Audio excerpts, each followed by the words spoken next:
All right, obsessors, it's Sarge here, and today we're going to talk about permit to parent. Okay, now we need licenses to do plenty of other things. We need licenses to own a gun. We need licenses to drive. Is that my phone? Damn Yes, it is. That's us. That's 10. That's 10 push-ups. We need licenses to do lots of things. Own a gun, drive a car on the road, cut hair. You need a license to own a reptile. You don't need a license to be a parent. And I think there's some parents out there that probably should have gone through some sort of means testing to work out if they were, capable of being parents. And I don't think there's going to be too many people disagree with that. But how do we go about that if we do go about that? So with me today, I got Ziggy. Ziggy, you're a parent. I am. Thanks for having me. You're welcome. It's good to have you back here, mate. Thank you. So we've kind of talked about this a little bit already. We did. I'm not a parent. I'll put my hand up and say I'm not a parent, but I think most of us would agree that there are a lot of parents out there that probably weren't ready to have children when they did, True. or maybe some people out there should never have children. I think my dad probably should never have kids. That's a big call because it's me. That's you. I know. So, but I totally agree with that. Like, there's some things that he's done in the past he probably should have went to jail for, but unfortunately didn't. But what do you think, mate? It's a hard subject. I had a friend of mine. He was 14 at the time, and his girlfriend was 13. So, right at that stage where, going into the, grade 8, grade 9 kind of thing. So that's a pretty hard time to have a kid. Did they continue with school? I mean, obviously not during. It was only a very short period of time. They were still in school. Yeah. And then, she pulled out. It was, it's pretty hard. So he probably should have pulled out. Well, yeah. Not at school. It's a beautiful thing. Not at school, mate. But look, it's, I'm sure he's got a beautiful son out there. So I've never met the son. So yeah. Look, I'm not going to say that it hasn't probably. It might have worked. They might have had it. Like, it's pretty young to be having kids. I mean, biologically, 13, 14, 15-year-olds can have kids, but socially, are they mature enough to be having children in today's society? I don't think it's socially. I think it's more mentally. I don't think you're even ready for that at that age. Think about what you're doing when you're 13, 14. You're still having fun with your friends and skateboarding and, he went down a pretty dark path. So, he went into drugs and his sister was around, he was a skateboarder at the time. Yep. He had a lot of potential. Okay. So, I mean, kids get jobs. They go and work at McDonald's or Woolies and push shopping trolleys around or work checkouts and that, but are they making enough money to support a new child in the world, buying nappies and, being able to they can't even drive. How do they get around to get the shopping done and all that sort of stuff? I've got no idea how you do it at that age. I couldn't fathom it. I was the last one out of all my friends to have kids and I was 32. I think around that was probably the best age for me because I was still a juvenile delinquent up until I was 32. So it's crazy. I mean, we'll talk about juvenile delinquents soon, but the thing is, if we need licenses, is it more responsibility to bring a child into the world or to drive a car on the road? Well, it's more responsibility for a child, isn't it? Well, I would think so. Yeah, I mean, definitely. maybe not everyone would, but I would think so. You think so? And if we need licenses to do that, what sort of, I just trying to come up with a way where we could have less people that shouldn't be having children, whether they should never have children or whether they should wait until they're old enough or whatever. How can we police that? Or what sort of rules or regulations can we put in place to say, okay, you've done a test, have a look at, can you get your L's and your P's? You know what I mean? Yeah. You go through a psychology test, but how far would that really take you? And I guess if you try and license it, what grounds would they do it on and how would the government enforce it? Well, firstly, you say psychology, but what about drug testing? I mean, there's plenty of people out there that are high as kites, having unprotected sex, and then 9 months later, they've got a little kid popping out, and that's true. They're giving government support for it, And here's something, a woman who's a single mother of 2 kids gets paid more money from the government to help support those children than I do after spending over 20 years in the military. I'll put money away every fortnight into my super scheme so that I could get paid a pension at the end of that. Yep. And my pension is less than that woman will get. It's very close to what a single parent will get. And I don't understand how not just me, I just represent a lot of other soldiers that have gone out and represented their country, gone to war, and come back pretty messed up. And I mean, there's compensation and bits and pieces like that, and for sure. But what I'm saying is, to go and spend 20 years in the military, go away, defend the country, be proud of what I've done, all that sort of stuff, come back, and all of that money that I put away, I get pension, but it's worth about the same as amount. I was talking to a homeless guy the other day. He gets paid about the same amount just from Centrelink. Yep. How's that fair? I don't know. But coming back to... We've got a question from Ant Bon, who says, how do you stop people, and how/who decides? Slippery slope. What happens if people have kids anyway without the permit? Take the kids away? Chuck them off a cliff? Is that what Ant said? Yeah. Chuck them off a cliff? Ant, come on. No chucking kids off cliffs. How are you, Ant?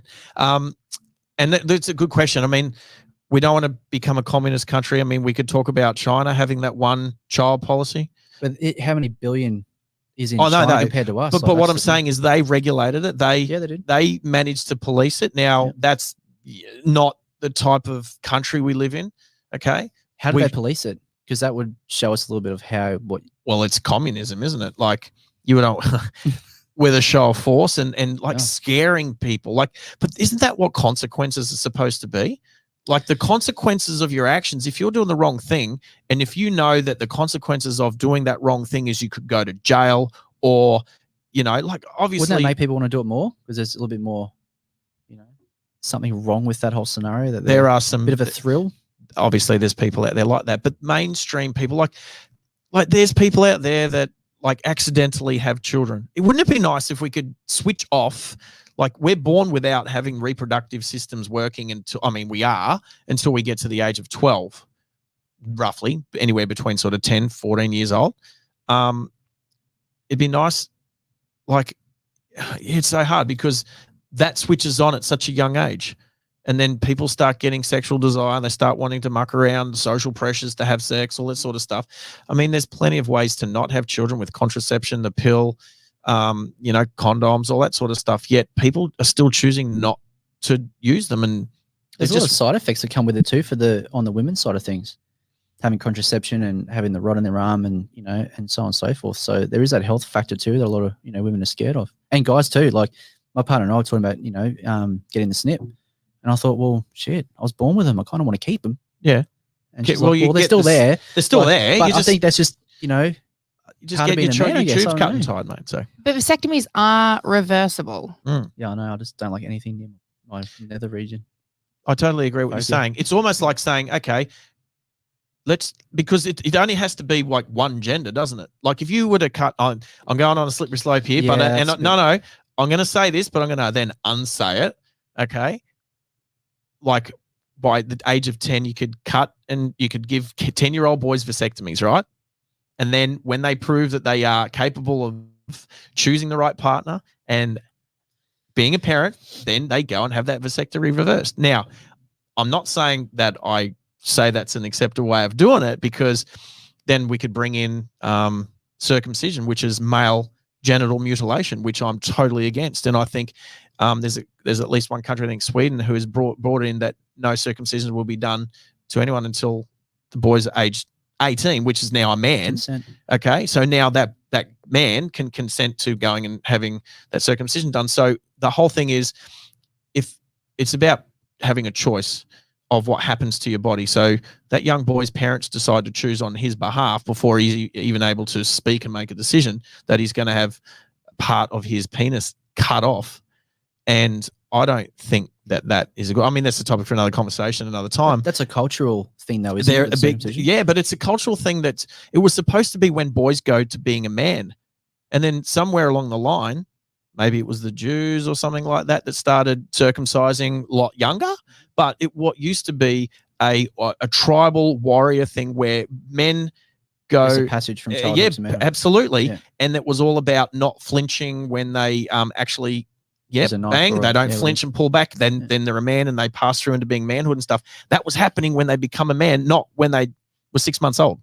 So I don't know exactly when that happened and it started becoming, and I think it was a lot of cleanliness stuff. It's like guys with foreskins don't keep their dicks clean and shit like that. I'm like, I'm sorry, I'm uncut. I've never had an issue with it. I'm just going to go back now to the permit with parenting Yeah. because I think circumcision is a Yeah, I'm sorry, slippery slope. that one, but completely trying different to- subject. well, But we've yeah. had Cody say, I'd say if you bypass the permit, then you don't get the welfare you wanted, the child support. You support it yourself.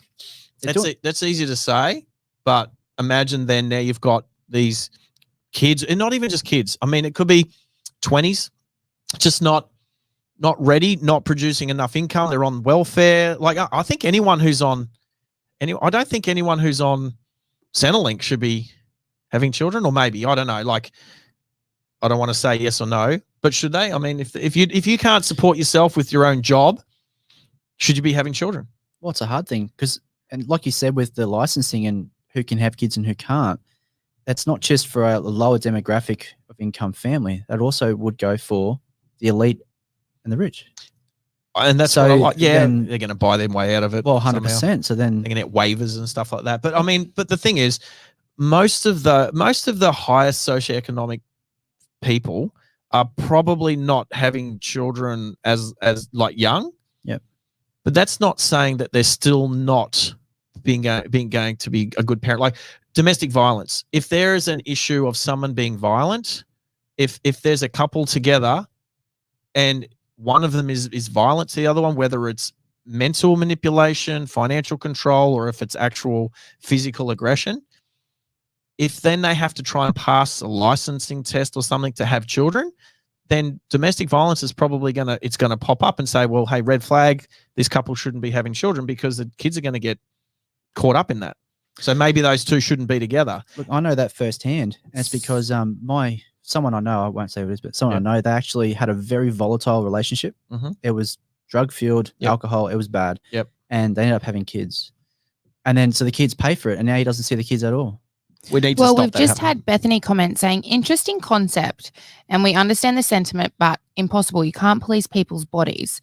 We all feel the pain of families who accidentally fall pregnant and don't want their kids opposing loving families who can't have kids.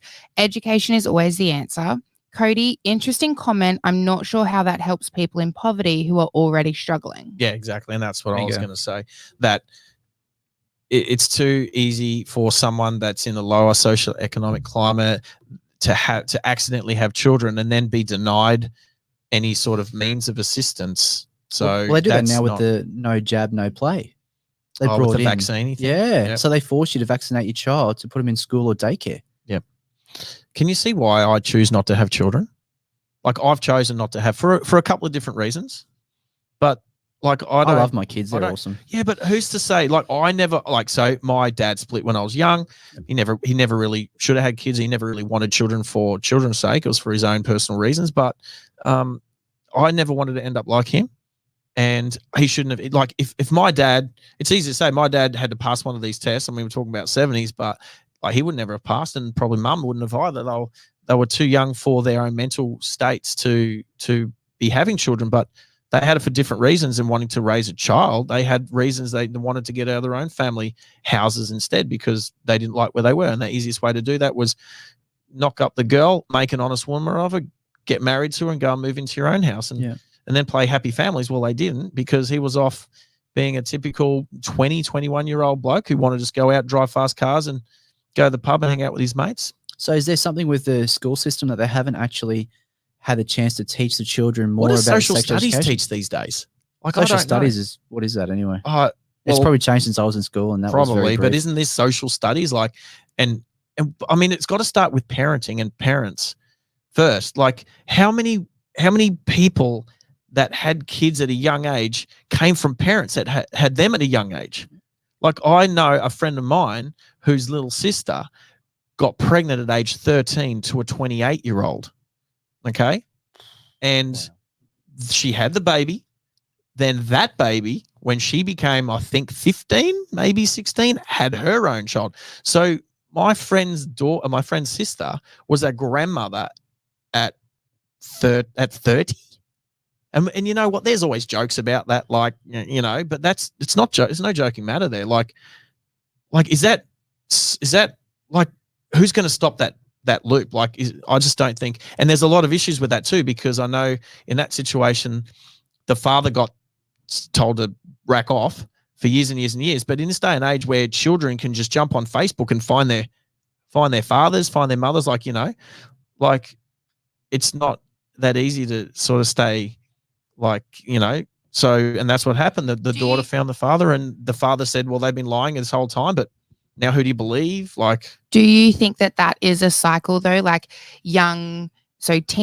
teenagers who have children, their children have children younger because it's something that it's a negative feedback loop. Grown up with. That's what they know. That's what they know. And so it makes it okay. Even it's like this. My mum and dad smoked.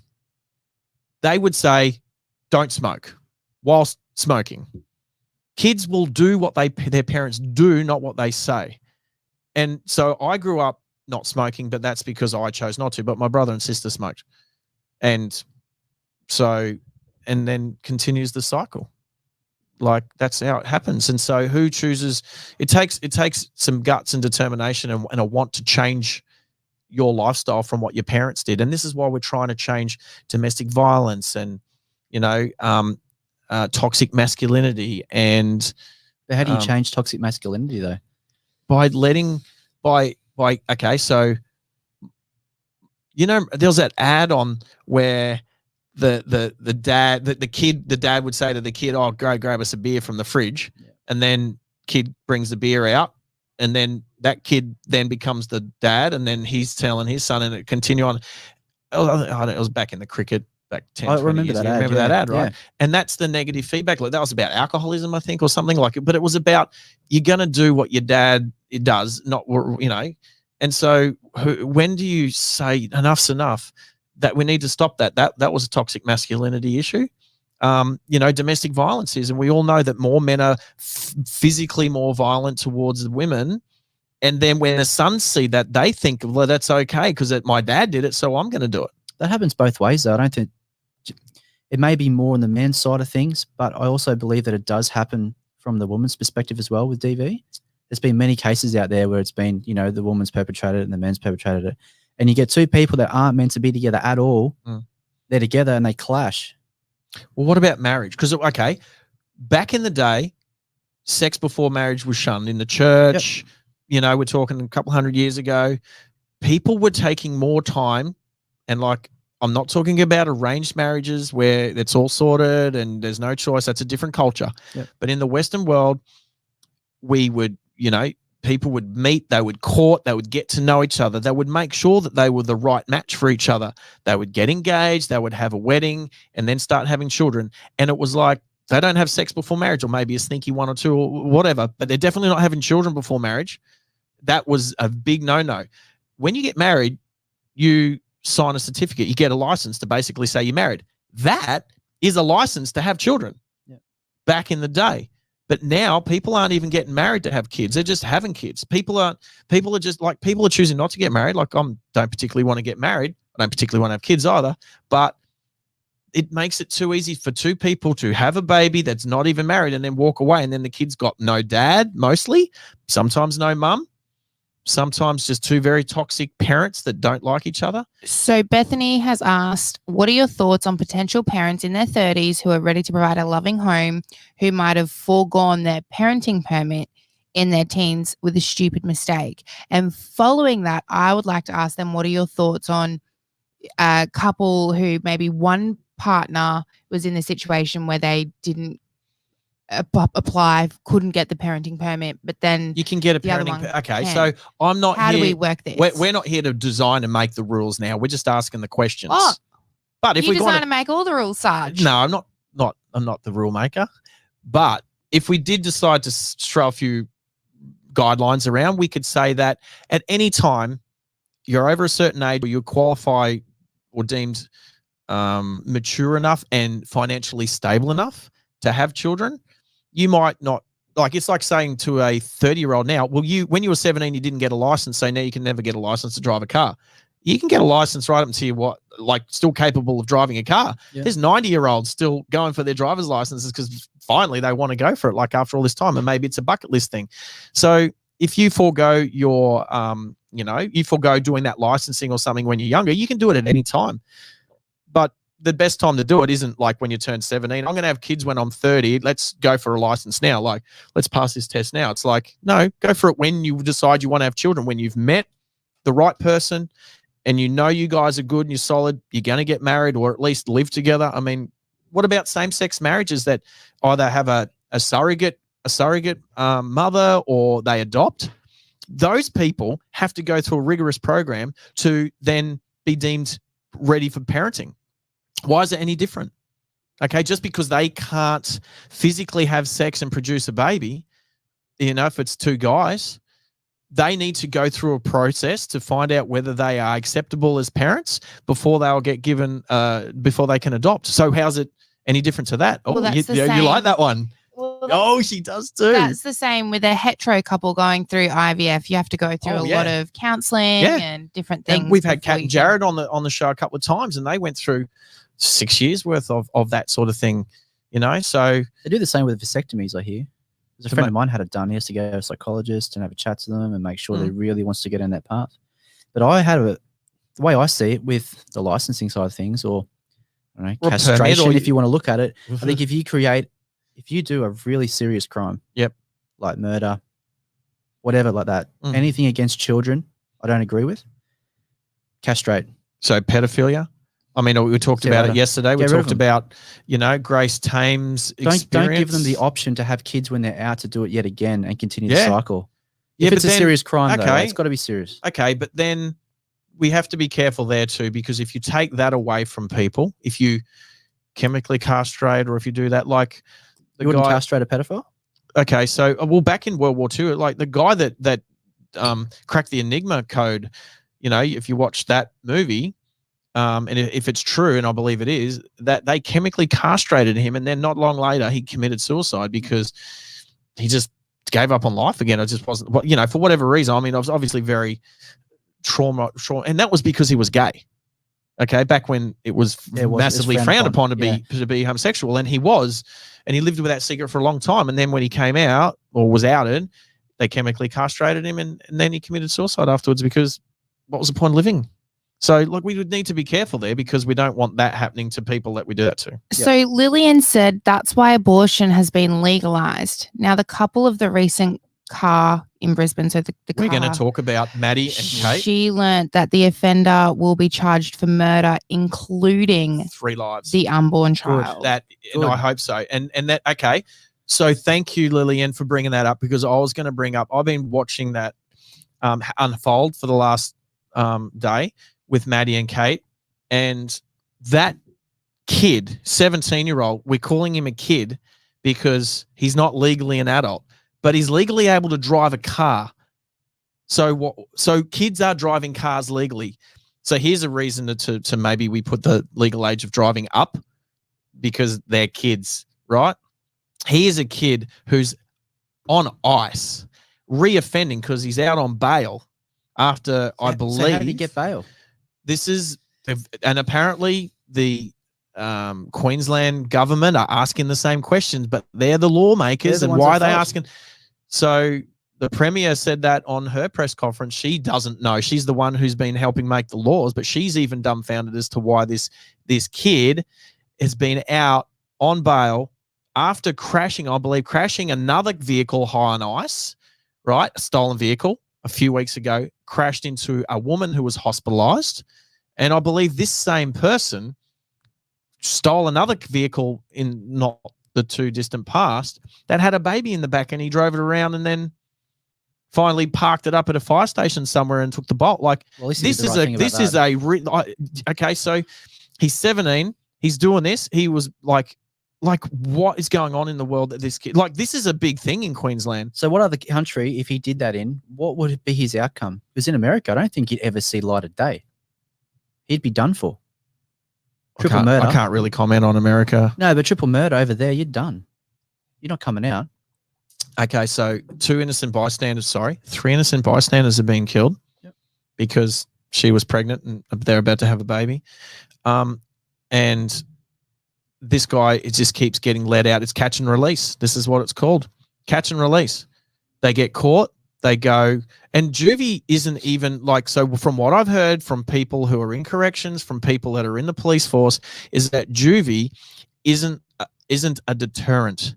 It's a holiday camp. Well, it's where they learn to be worse. They go Well, there. they go and you know, they get mix with smarter and they other come out. young criminals, and they are criminals. I don't care what age they are. I have a friend. She came to me halfway through last year saying that wasn't her own son, but it was someone she was seeing, needed help. He had just been evicted from school. What's it called? Expelled from 2 schools. Yeah. One, I think, violence, and one for drug possession. And she asked if I would life coach him. 14 years old. I've life coached 14, 15, 16-year-olds before, and successfully too. And those young boys have grown into be some really awesome men. So what do you think's the issue behind all that? Well, the parents. So the parents have divorced, okay? And so the parents weren't talking to each other. So when this young 14-year-old said, Dad, I'm going to go visit Mum and stay with Mum for the week. Mum, I'm going to go visit Dad and stay with Dad for the week. The parents don't know because they're not talking to each other. So the kid goes off and does whatever he wants to do, okay? He was a little bit bigger than your average 14-year-old, so he was dominating. He was getting in fights and he was winning, and he was just feeling 10 foot tall and bulletproof. That kid then, and I said to this woman, like, I don't think I can. I think this kid's too far gone. I don't think anything I'm going to do, take him down the park, you know, do a bit of PT with him, do some boxing with him, help him. I think I'm going to actually make him worse if I do that. Then I found out that there was a stabbing at Kelvin Grove train station last year. This 14-year-old against another 14-year-old. Totally unprovoked, carving knife from the kitchen. And then I went in and I saw my friend, and she said, did you hear the news this morning? That was him. Then when the parents went to get him, like, go to court, get him out of juvie, he said, I don't want to leave juvie. I'm having fun in there. I'm having a ball. Get to play PlayStation, Xbox, hang out with people like me. He didn't even want to come out. So this goes back to what we talked about last time, civil enlistment. It was, Yeah. We're and I talking thought about this national today. service for 12 months. If you want to finish school, at the end of grade 10 or grade 11 or grade 12, you go and do a year's worth of national service. And it's not militarized so much, but you learn discipline. You learn how to be a better person. You learn first aid. You learn how to drive. You learn, and then if natural disasters happen during that period of time, you get to go and help fix the country. You get to go and volunteer at shelters like, you know, homeless people shelters. During that 1 year, you get to go and see what the real world's like. You get to go and volunteer giving food out with like Oz Harvest or something. You get to go and help with those that need help in life. For 12 months, you go and do that. And when you come out the other end, if you want to get a job doing this, or if you want to go to university doing that, if you want to join the military, awesome. But I honestly think that 12 months of national service should be brought in. Otherwise, if we don't, kids are just going to get worse and worse and worse, and parents aren't caring. But at that age, it's actually hard because the kids are starting at like 10 years old now, even younger. And this isn't just because they're looking up to these 14-year-olds. You're saying that. So Bethany's just said, Ziggy, what do you think we could do to improve the way our juvenile justice system works? Civil service doesn't really affect any of these issues, as we are talking about 14 years old. 14 up to 17. Like what you just said, 10-year-old up to 17-year-old. I So think the problem is they slip through the cracks at school. And I was one of those kids. You fall through, you hate school. I'm dyslexic. Aren't we all? Oh, I guess some more than others, but it was hard for me growing up. I didn't know my place in the world. I didn't know what I wanted to do, where I wanted to go. I knew I didn't fit in, no matter what I tried. I was just an outcast, and I probably still am today. But you learn to live with it. So I went through the justice system, getting in trouble for many years.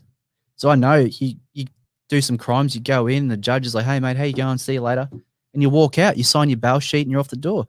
And the next week I'd be back. The week after that, I'll be back. How many times? did you go to juvie? No. Jail? No, I was very lucky, and I was 16, I was 17 at the time. So I was the same age as this guy with his car.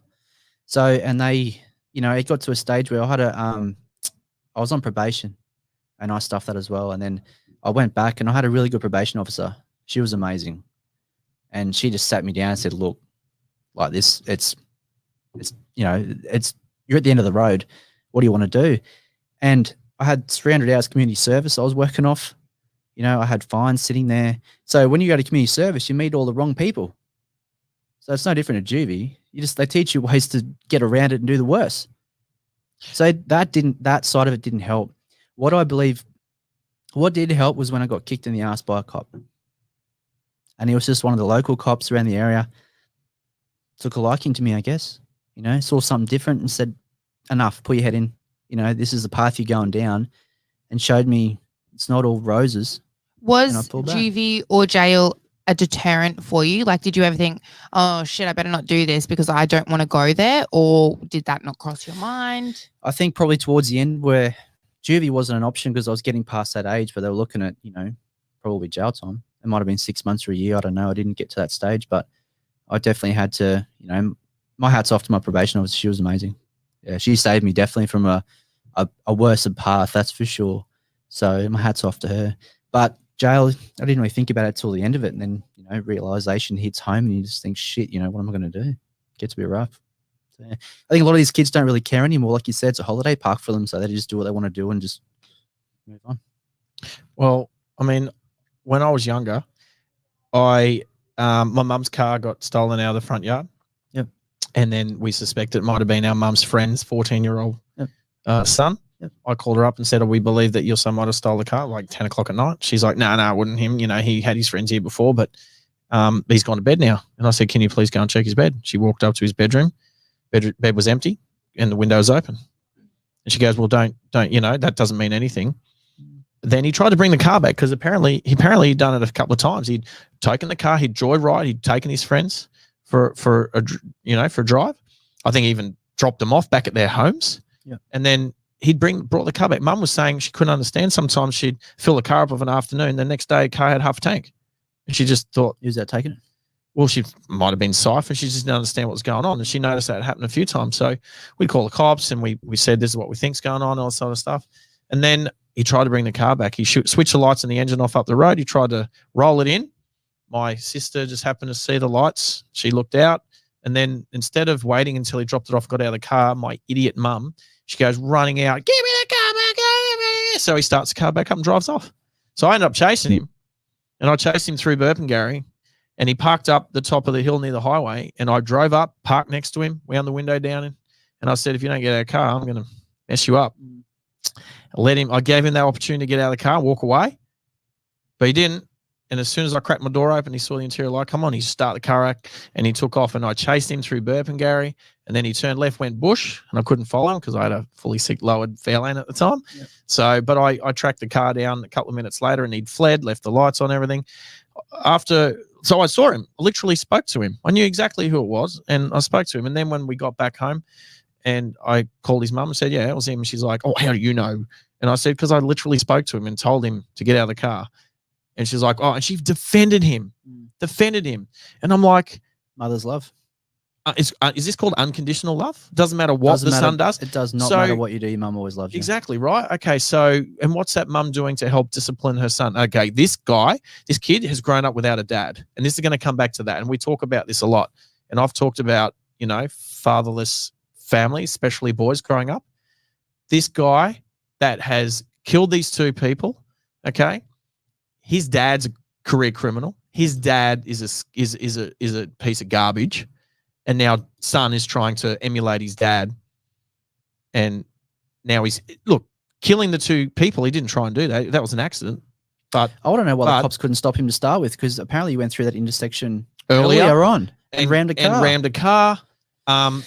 So where were the cops? Well, it was Australia Day. So I'm going to say that a lot of cops were at these protests. See, so then that's a waste of resources. Look. Sorry, I had to say that one. Let's not go down that one. Look, I'm up. Like, I'm okay for little I'm up for peaceful protests. I'm up for freedom of speech and everything like that. But when all of our resources are retasked with something like that, and then this scum of the earth is off joyriding around on ice, stealing cars and crashing into people and then killing people. My brother actually wanted me to enlist in the army when I was younger. So he really wanted to do it. And I've spoken to him in the past, and what he said was maybe if the schools would pay more attention to the kids that are not coping in school, like myself and like a lot of others out there. Yep. Instead of giving detention and writing on chalkboards lines for 1,000 of them, which is useless. Yep.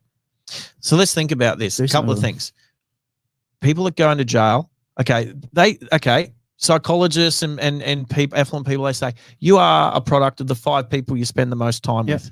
I agree. So if you're spending time with these people that are other criminals and you're trying to outdo each other, I stole this car today, or I stole an even better car yesterday, or whatever, okay? And then they go to jail, and then they're hanging out with like-minded people. So while these people are spending time with these people, and they are spending, the 5 people they spend the most time with are other criminals. In juvie, that's the same. Or, so back in the day, if you were going off the rails like you were, the choice was, son, you either go to jail or join the army.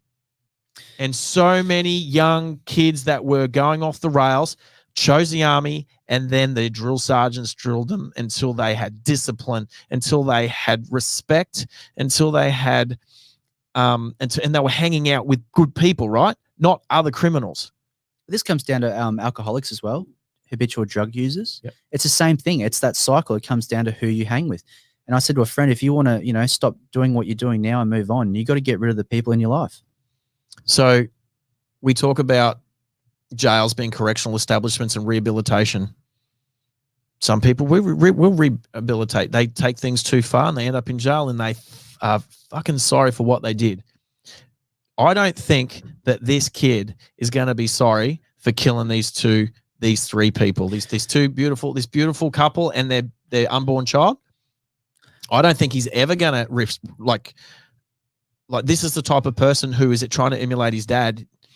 This isn't the type of person. I don't think this person can be rehabilitated. So then are we bringing that back to his parents, and should they have had a license or a test to have had this child? Imagine that.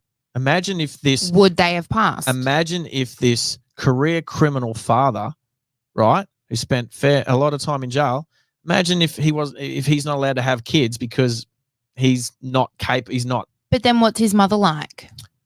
That hasn't been brought up yet. I haven't seen that, so... Because that's hard too, I guess. I don't know that, so... Because what if he does have a really loving, giving, gorgeous mother? She would be beside herself right now, wouldn't she? She'd be, you know what? This if she's around or whatever, she would be, if she's a good human being, she would be wondering where the hell did she go wrong, and I don't think she'd be blaming herself a bit, but she'd also know that the father had a lot to do with it. But she'd also still unconditionally love her son no matter what he's done. I guess she.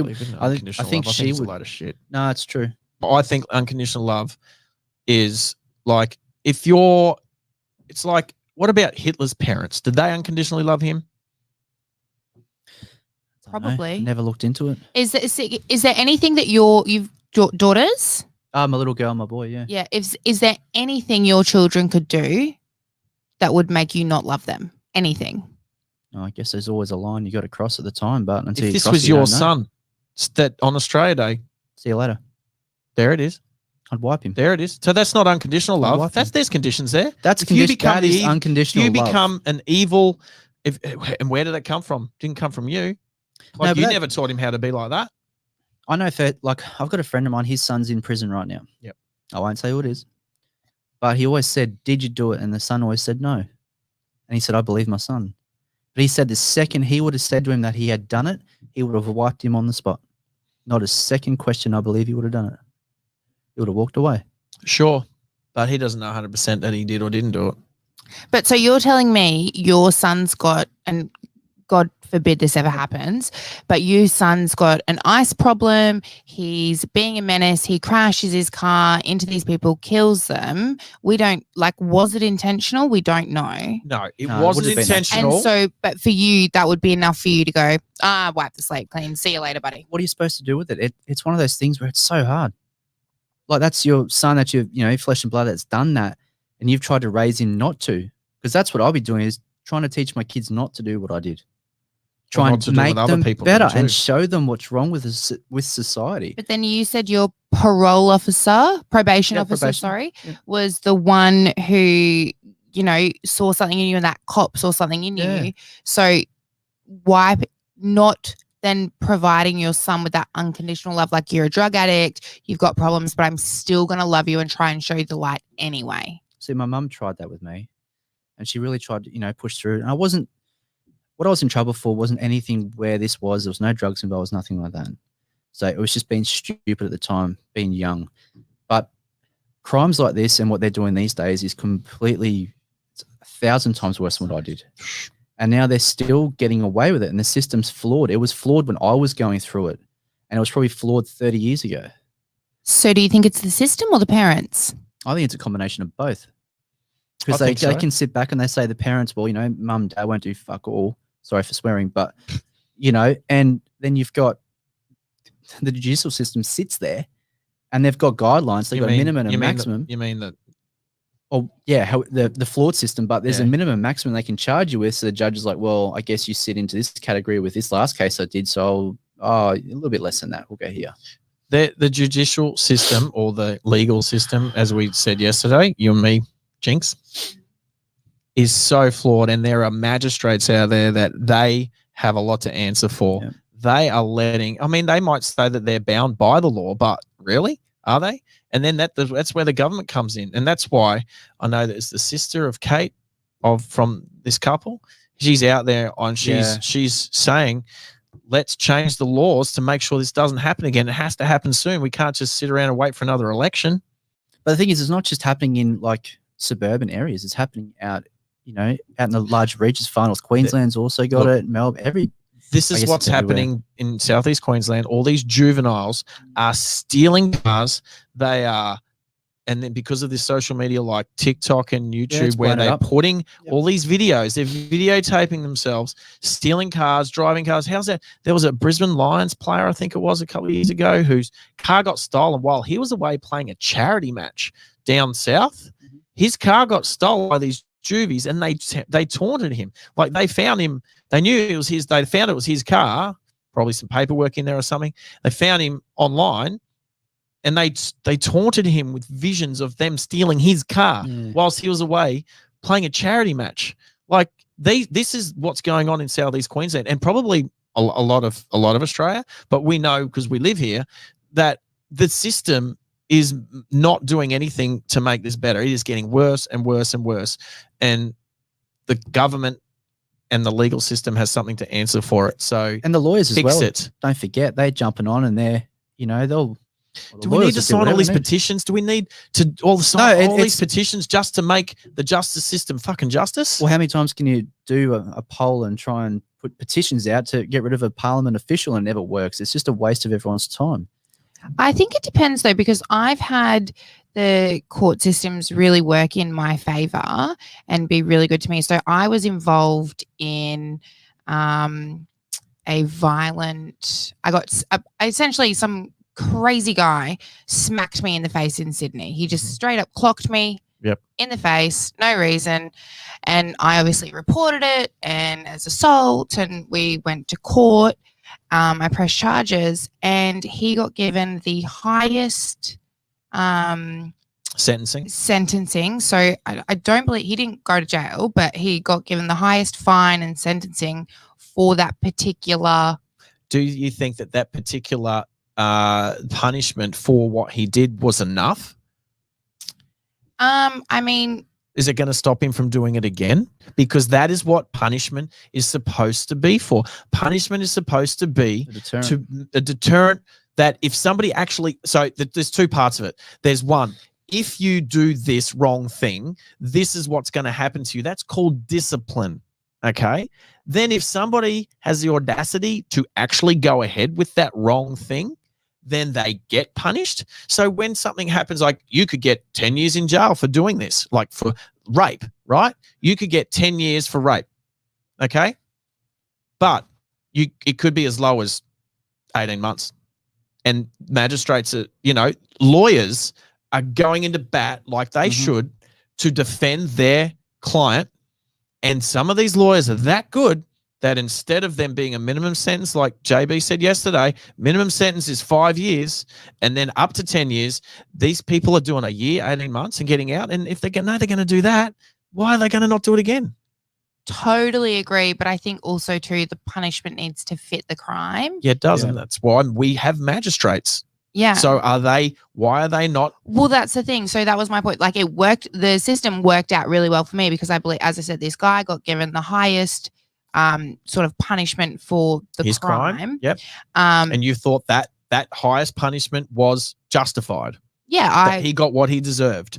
And hopefully that deters him from ever hitting another person again, not just a woman. Hopefully. Yes. But then why does it work for someone like myself versus then you were able to do what you did and, you know, you didn't have to go to jail or you didn't have to go to juvie. So it kind of like worked for you as well. I think it's an interpretation. You know? I think there's a lot of interpretation in the rules. Like, and, you know, we talk about traffic rules and stuff like that. We say, well, I interpret the words to mean this and somebody else interprets the words to mean that. Grey area. And it's a massive grey area, right? And, you know, so this magistrate says, okay, well, this is, I can give you minimum this, maximum this, but I don't think you're that bad a person.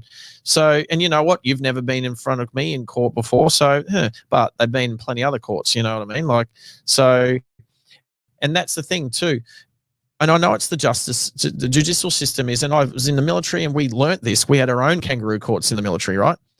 And when it comes to when it comes to finding out whether someone's guilty or not, anything that they've done in the past doesn't come into play, okay? So it's supposed to be taken on this one particular thing, own merits, right? And it's like, okay, this is what's going on. This person's stolen this car on ice, rolled it, and killed 2 people. All right, he's up for manslaughter, kill 3 people, sorry. He's up for manslaughter for 3 people because he didn't mean to kill those people, obviously. But the thing is, you're drink driving or you're on substance and you've done it so many times before. Well, that's it. Should it be manslaughter or should it be murder? Because when you know you hop in the car after you've had a drink or after you've had ice. No, you don't know though, do you? Not fit to drive. No, you don't know after, but you know before. You choose to take those substances. You choose to get drunk, but you are not thinking like that once you're on those substances, right? Yeah, you just want to go and have as much fun as you want. You're not thinking about consequences of your actions and the repercussions of what could happen. Okay, this guy is not going to get rehabilitated. This juvenile, he's going to just continue. His dad's probably proud of him for some stupid reason. That's the thing. I'm glad you brought it up because you know, reflecting on the last couple of minutes about what Nat said about my son. If it came to that, yeah, I would wipe him. But it doesn't mean I wouldn't still love him. So there's a big difference. You'll always have that love for your child no matter what. And that's something I'll never understand. I'm sure you will. No, I won't. No, you will. No, I'm never having kids, so I'll never understand. You will. You have kids. You're nearly 50 years old, mate. So, mate, it's plenty of time. I'm not having kids, But look, with the substances, to be quite honest, I think people use that as an excuse. That they're on some substance, they go to court, and they use it as their defense. It's... that part's flawed where I think you probably realize that you can get done speeding, lose your license, go to court, see you later. No work license, so on. But if you've been drink driving. I didn't know what I was doing, Your Honor. Yeah, I was just drinking, usual. They give you a and work license. get a lesser punishment Bingo. For doing something that's actually worse. Or you get the interlock system. Yeah, blowing it. Or get your mate to blowing it. Get your mate to blowing it. So we've had Gabriel say many career criminals are actually playing the system so they can be in jail. Yeah, absolutely. Because life is easy in there. Free food, board, roof over their heads, hanging out with similar people also mitigates loneliness. The system is truly broken. Broken as. Can we just send these people to North Korea? Oh, not North Can Korea. we swap? There's beautiful people in North Korea that would love to live in Australia. Can we do an exchange? With the young kids, is there any way we can actually, through the schools, get them into programs and not just here out of reach? It's called National Service. No. Like get them into teach them jobs. Instead of being in detention, put them out with the groundskeeper. Get them to actually learn skills. Put them in kitchens. Put them in the Navy. Put them on the boats. I still think National Service. Well, it's still the same in a way. Military. I know what you're saying, Navy. but try and get them away from the people that they're in to try and better their life and to actually steer them in the right direction. Because they've got to try something because it's not working what they're doing now. I think that could be a thing. That could work. Yeah. So I think you might be onto something there, but it's going to take it's going to take some time. It's going to take some, and we always talk about, hey, like, we can implement these things now and help our kids, help your kids, help other kids that are coming through now that are like, but that still doesn't stop the adult offenders right now. Like that doesn't still educate them and help them be better. Like how do we, I mean, jail sucks. Like jail sucks for the rest of us because jail doesn't suck enough for criminals. Like jail is not a good thing. And I've got a guy that, I've got a friend, I've got a neighbor that is in corrections, and you know, we talk about it sometimes. What has he said about it? What's his point of view? I mean, no, I mean it's the system, right? He's one cog. He doesn't make the decisions. He just tries to enforce them. He just, you know, with what he does, he's not in a position to be able to help change because it's going to take many hands, like many people, many minds. Like maybe that's why these petitions, you know, maybe that's what protests like. That's why they might work as long as they're peaceful. If you start not having peaceful protesting, then you're just as bad as the criminals. You know what I mean? Like if these criminals are being they're being incarcerated because of drugs and crime and all that sort of stuff or violence, right? And then you go and have a non-peaceful protest, well, then you're just as bad as the freaking criminals. You going to say something, Nat? So with these criminals that we're talking about, should, as part of this parenting permit, if you are a criminal and you go to jail, do you then forego the right to have children? Fuck yes. Because this is what we want to come back to. Look at the type of children that these criminals are having. And it's not just male criminals. I know that our it works both ways. It does. I know that there's not a, like, male criminals take up a much more percentage of our jails than female criminals. But, you know, who was I talking to that said there was a woman that keeps getting pregnant and moving on? Yeah, that was you. Yeah. So, you know, a friend of mine was telling me that there's a woman that just keeps getting pregnant, having a child, and then getting it adopted out, and then goes, she's had 7 children to a couple of different guys. I mean, I have had a little bit to do with that? child services, and so I've seen the flip side of this where you've dealt with the kids who are being put up for adoption or going to foster homes. And I mean, I literally can't even talk about it, but one of the saddest stories was this little 6-year-old girl. She was so gorgeous, this little blonde-haired, blue-eyed, angelic little thing, so gorgeous. And she has come from a family of drug-addicted mom, drug-addicted dad, DV, all of this. And she was in the car going to her next foster home, and she said, I'm not even going to unpack my bags because she said they're not going to want me. How old? 6. 6 years old, saying that because she's been through it that many times. Because she had been to that many homes and that much trauma in her life. And, you know, one of my best friends works in child services. The work that she does is fucking incredible. And she works with a lot of teenagers who have been through the system their whole life and everything else. But what a lot of these kids do is they still try and find their way back to mum and dad. I mean, that's even though mum and dad are the one that's causing them pain or causing them heartache or it's like Stockholm syndrome. The reason, well, kind of. But I mean, it's the reason why. I mean, it's a similar reason why good people go back to bad partners. You know, domestic violence and you know, it's kind of unconditional family love. Yeah, even from the kids to all their parents, even though their parents are doing them harm. With the domestic violence thing, that's a whole different scale too, isn't it? It is. And then I wanted to touch on that on the suicide with the mum and the 3 kids, because that's just sad. Look, it is sad. It is sad. And what's your point of view on that? Well, I mean, again, there's mental health issues, I'm sure. Okay, not confirmed. And here's another thing that I want to say, that when the press was all over that, when it was almost assumed that the father had killed his wife and 3 kids, and then it came out within 24 hours that it was actually a murder-suicide. Okay, what have you heard about it since in the press? How did they die? How did the mother kill the 3 kids and herself. We don't know because the media has shut down on this so fast. Nobody's heard anything else of it. I don't Why? think I want to know how it happened. I think I told You you. don't. No, I Look, don't. you don't, because you're a I very can't fathom it. sensitive, stay-at-home dad Yeah, with but a lot of empathy, and this shit upsets you. Well, it does. And look, our father did that with his children off the Story Bridge.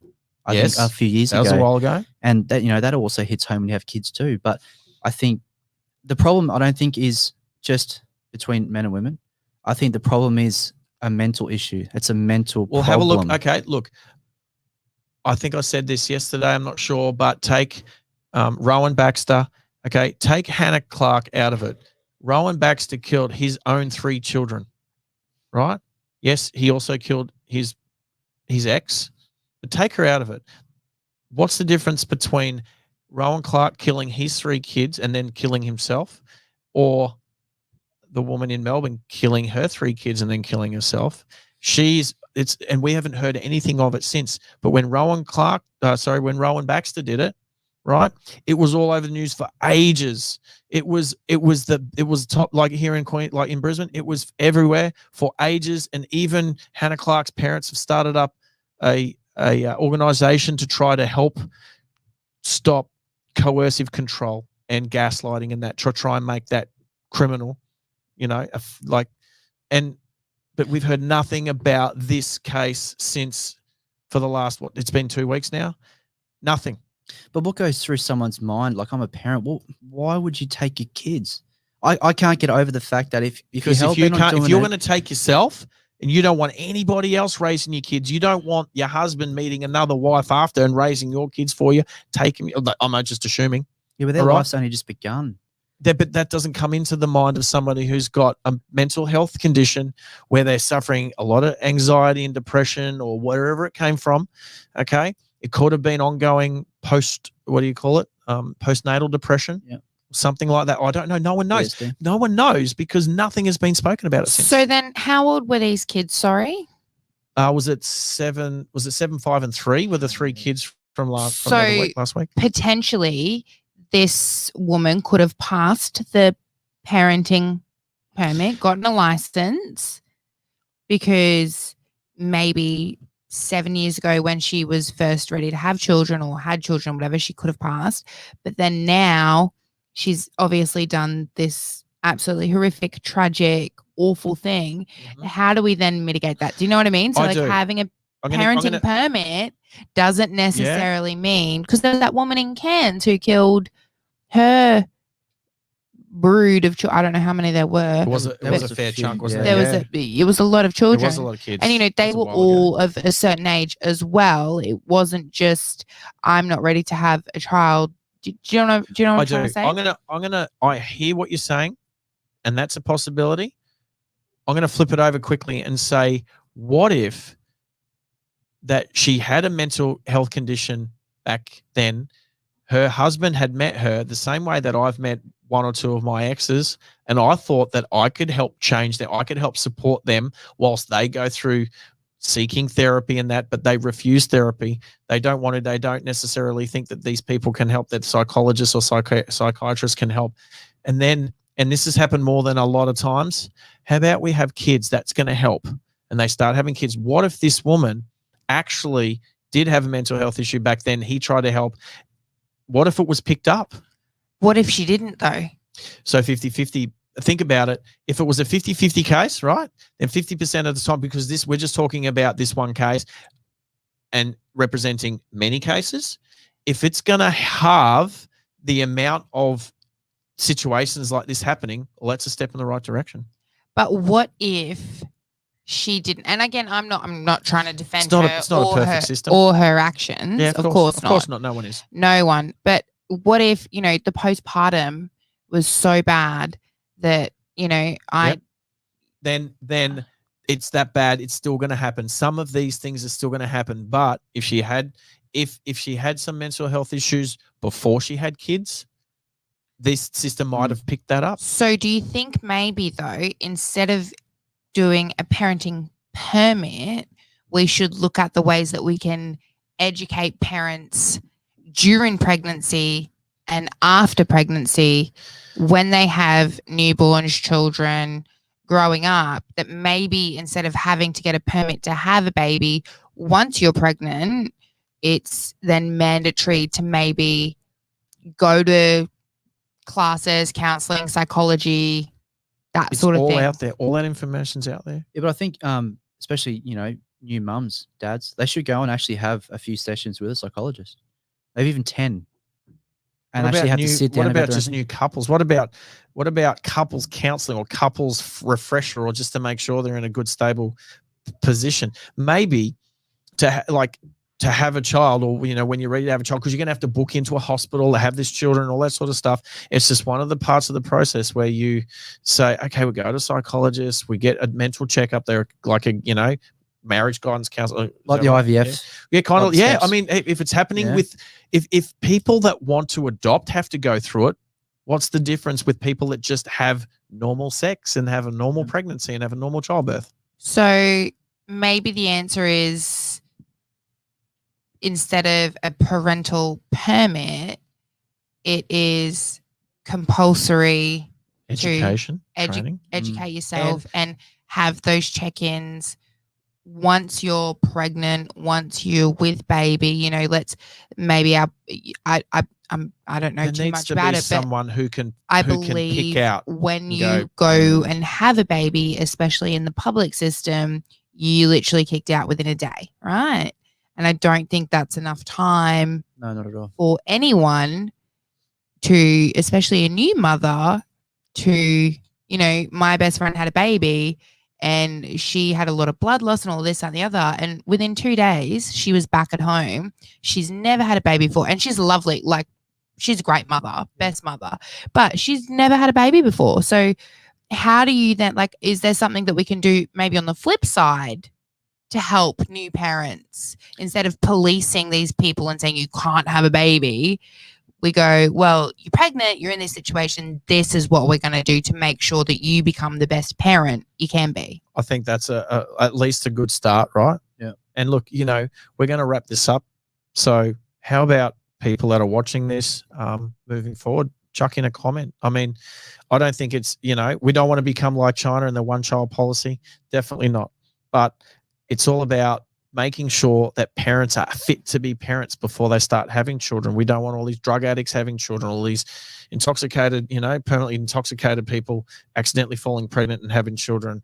You know, how do we make this, without policing it so much, how do we make this a better place for our children? Because ultimately that's who's suffering the most. I think I just want to add, especially with those parents out there that are struggling right now and that are going through issues being, you know, new parents. Yep. Go and seek help. Go and talk to somebody. Yeah, absolutely. Try what you can do first before you take any further steps. You know, just There's please don't take your kids with you. It's not fair. No, it's not. All right, let's wrap this up. Now, thanks